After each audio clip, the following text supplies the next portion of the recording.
اور میرے اس حالت کو دیکھ کر کے زینب کو آخر وہ محبوب ترین ہار جو ان کی ماں نے انہیں پہنایا تھا اپنے شوہر کے قید سے چھڑانے کے لیے، انہوں نے یہ ہار تک گروی رکھ دیا، یہ ہار تک بھیج دیا ہے۔ اور اس ہار کو دیکھ کر مجھے پورا ماضی یاد آ گیا، کس طرح خدیجہ میرے ساتھ رہتی تھی اور کیسے نثار ہوتی تھی اسلام کے لیے، اپنا تن من دھن سب کچھ قربان کر دیا، بڑی مالدار خاتون تھی لیکن اسلام کے لیے سب کچھ دے دیا۔ آج ان کا ایک ہار بھی اسی اسلام کے لحاظ سے جو آیا تھا بندہ اور اس قیدی کو چھڑانے کے لیے استعمال ہو رہا ہے، تو مجھے اس پر ترس آ گیا اور میرے آنکھوں سے آنسو جاری ہو گئے۔ یا رب، جذبات کا کیسا سمندر ہے جو دکھ رہا ہے۔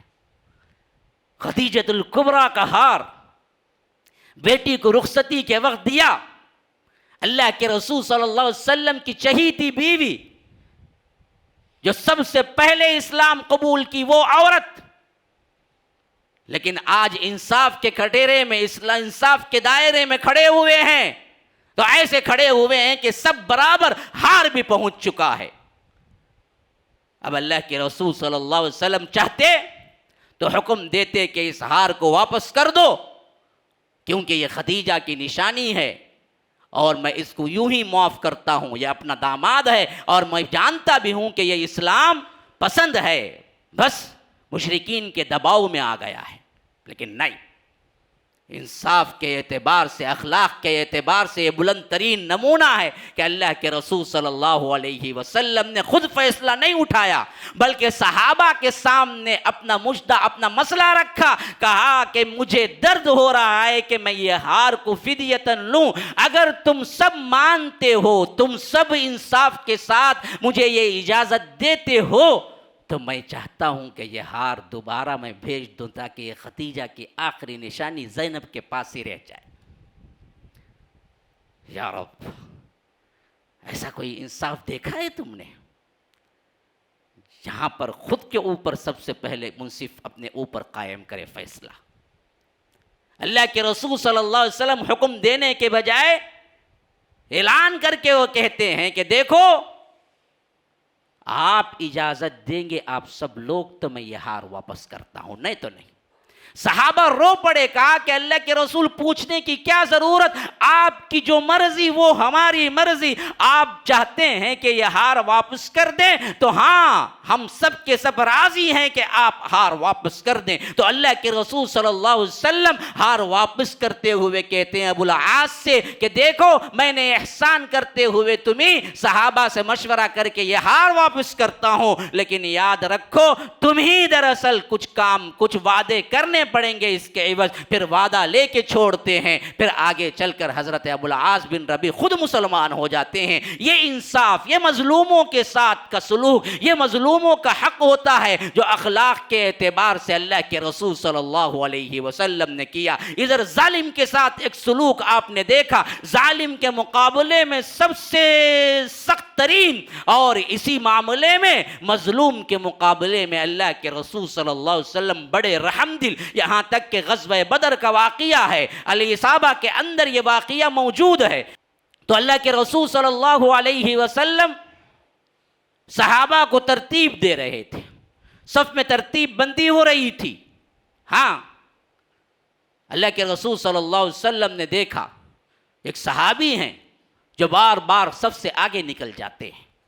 اللہ کے رسول صلی اللہ علیہ وسلم کے ہاتھ میں ایک چھوٹی سی لکڑی تھی، بعضوں نے کہا کہ تیر کمان تھا، بعضوں نے کہا کہ تیر کا پچھلا حصہ تھا، جو اللہ کے رسول صلی اللہ علیہ وسلم جس سے ترتیب بندی کر رہے تھے کہ سیدھے کھڑے ہو جاؤ، صف کے اندر کھڑے ہو جاؤ۔ ایک صحابی تھے شوق جہاد میں، شہادت میں بار بار آگے آ جا رہے تھے، اللہ کے رسول اس تیر سے بار بار پیچھے کر رہے تھے کہ صف کے اندر رہو، صف کے اندر رہو۔ جب اللہ کے رسول صلی اللہ علیہ وسلم نے دیکھا کہ کئی بار ان کے ساتھ یہی سلوک ہوا، تو اللہ کے رسول صلی اللہ علیہ وسلم بطور تنبیہ کے اس تیر کے کنارے کو تھوڑا سا دبا کے کہا کہ میں نہیں کہتا ہوں کہ تمہیں صف میں کہہ رہنا ہے کہ صف میں رہو۔ تو اللہ کے رسول صلی اللہ علیہ وسلم نے اس صحابی سے کہا اللہ کے رسول سے کہ اللہ کے رسول آپ نے مجھے تکلیف دی ہے۔ اللہ کے رسول صلی اللہ علیہ وسلم انصاف کیا ہے، اخلاق کے، رحم کے، ہمدردی کے سب سے بلند درجے پہ فائز تھے. کہا کہ اگر تمہیں تکلیف ہوئی ہے تو تکلیف دینا میرا منشا نہیں تھا، اس کا بدلہ لے لو. کہا کہ اللہ کے رسول صلی اللہ علیہ وسلم ہاں میں بدلہ لینا چاہتا ہوں. کہا کہ کیا لینا چاہتے ہو؟ کہا کہ آپ جس لکڑی سے مجھے دبایا تھا، جس سے مجھے تکلیف ہوئی، وہ لکڑی میرے ہاتھ میں دے دے، میں بھی آپ کو ویسے ہی نشان لگاؤں. اللہ کے رسول صلی اللہ علیہ وسلم نے کہا کہ ٹھیک ہے یا رب. آسمان دیکھ رہا تھا، زمین کانپ رہی تھی. کیسے کیسے اخلاقی نمونے ہیں، کیسے انصاف کے نمونے ہیں. اللہ کے رسول صلی اللہ علیہ وسلم نے اپنی وہ لکڑی، وہ کمان پیش کی، کہا کہ لے لو مجھ سے بدلہ. تو وہ صحابی وہ تیر لے لیے اور اللہ کے رسول صلی اللہ علیہ وسلم کی طرف دیکھنے لگے. کہا کہ اللہ کے رسول صلی اللہ علیہ وسلم اب کیا ہے، اب تو لے لو بدلہ.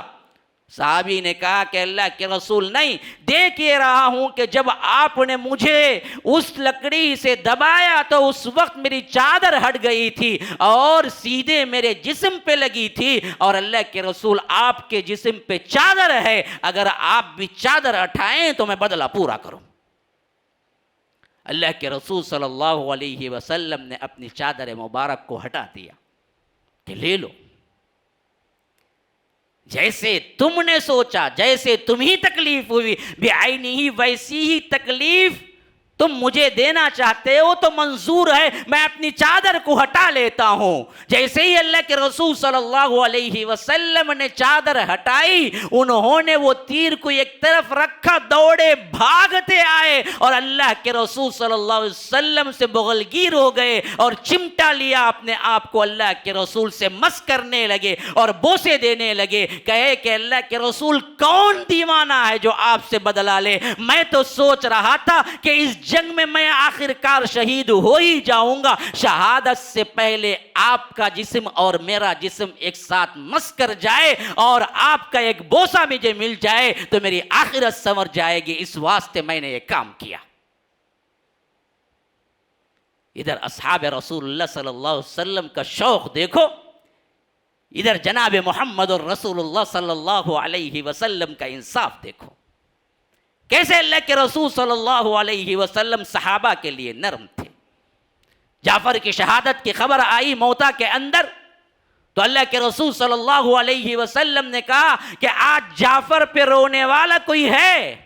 یورپ جہاں رونے سے منع کرنے والے، محبت میں دیکھو حضرت جعفر جب شہید ہوئے ان کے بال بچوں کے سلسلے میں فرما رہے ہیں کہ آج جعفر کے پورے خاندان والے حیران ہیں کہ یہاں اللہ کے رسول صلی اللہ علیہ وسلم خود آ رہے ہیں اور کہہ رہے ہیں کہ ہے کوئی؟ کہا کہ پورے کے پورے غم زدہ ہیں. ایسے ہی احساس ہوا کہ سب غمگین ہی ہیں پہلے سے. اللہ کے رسول نے کہا کہ دیکھو آج کے بعد رونا نہیں ہے. یعنی اس کا مطلب یہ نہیں ہے کہ میت پہ رو نہیں سکتے، رو سکتے ہیں. یہاں معنی یہ تھا کہ جو میں نے رونا کہا تھا ویسے بال ارادے کا نہیں ہے. اگر بلا ارادہ آپ کو آنسو نکل آئیں تو یہ بالکل جائز چیز ہے. پھر ان بچوں کو بلاتے ہیں، سروں پہ ہاتھ پھیرتے ہیں. اس وقت جعفر کی بیوی کھڑی ہوئی ہیں، روتے ہوئے کہتے ہیں کہ شہادت کے بعد ان بچوں کو کون دیکھے؟ کہتے ہیں اللہ کے رسول ان بچوں کا کیا حال ہوگا؟ اللہ کے رسول صلی اللہ علیہ وسلم کہتے ہیں کہ نہ، میں ان لوگوں کے ساتھ ہوں، میں ان کی پرورش کروں گا، میں ان کو دیکھوں گا. پھر اللہ کے رسول صلی اللہ علیہ وسلم انہیں خوشخبری دیتے ہوئے کہتے ہیں شہادت کے موقع پر جعفر نے اپنے دونوں ہاتھ اللہ کے رسول صلی اللہ علیہ وسلم کے دیے ہوئے جھنڈے کو اٹھانے کے لیے مشرکین سے کٹوا لیے تو اللہ نے ان دو بازوں کے بجائے جنت میں دو پر اللہ نے دیا ہے جس سے جعفر تیر رہے ہیں، جعفر اڑ رہے ہیں. اسی لیے جعفر طیار آیا تھا. ہاں پھر اللہ کے رسول صلی اللہ علیہ وسلم پلٹے اپنی جگہ تو کہا کہ جعفر کے گھر والوں کا خیال رکھو، وہ سب کے سب غمزدہ ہیں، لوگوں ان کے گھر میں کھانا بھجواؤ. میت کے گھر میں جا کے کھانا کھانا نہیں ہے، جناب رسول اللہ صلی اللہ علیہ وسلم تو ہمیں سکھایا کہ میت کے گھر میں کھانا بھجوانا ہے. ہم نے تو اس کو بالکل الٹ کر دیا. میت کے گھر میں جا کے بھی کیا ہے, کب بریانی ملتی, کب دفناتے, اسے جب مرتبہ پوچھتے رہتے. کوئی نہیں کھلائے تو پریشان الگ ہو جاتے, کیا بھائی ہمیں اتنے دور سے آئے, کیا بھی بریانی بھی نہیں, کچھ بھی نہیں, باہر سبزی تو بھی کھلانا نہیں کیا جی, نو کم از کم مرغا ہی نہیں, مٹن نہیں, چکن نہیں, تو سبزی تو ہو. حالانکہ اصول تو یہ بنتا ہے کہ وہ لوگ تو غمزدہ ہیں, ان کو کھانا بھجوایا جائے دوسرے گھروں سے. یہ سکھایا اللہ کے رسول صلی اللہ علیہ وسلم نے. حضرت جعفر کے گھر میں کھانا بھجوایا گیا.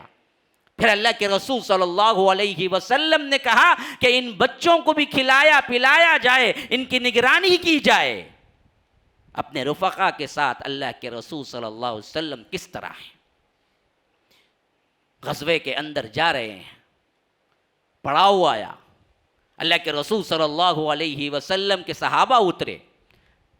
کوئی ٹینٹ باندھ رہا ہے, کوئی خیمے لگوا رہا ہے, کوئی ادھر ادھر سے کیا ہے گھاس لے آ رہا ہے, کوئی لکڑیاں جوڑ رہا ہے, کوئی کھانے کا انتظام کر رہا ہے. اللہ کے رسول صلی اللہ علیہ وسلم نے کہا کہ میرے حصے کا کام مجھے دو. صحابہ نے کہا کہ اللہ کے رسول آپ کے حصے کا کام تو ہم کرنے کے لیے غلام حاضر ہیں, آپ کچھ نہ کریں, ہم خود کرنے کے لیے کافی ہیں. تو کہے اللہ کے رسول صلی اللہ علیہ وسلم دیکھو, ثواب کے جتنے زیادہ تم مشتاق ہو میں اس سے بے نیاز نہیں ہوں. اللہ کی راہ میں رہ کر کام کرنا, اللہ تبارک و تعالی جو ثواب دیتا ہے اس ثواب کے تم بھی طالب ہو, میں بھی طالب ہوں. مجھے بھی میرا کام دو, میں بھی کام کروں گا اور اس کے عوض میں بھی ثواب چاہوں گا. اپنے آپ کو برابر رکھا کرتے تھے.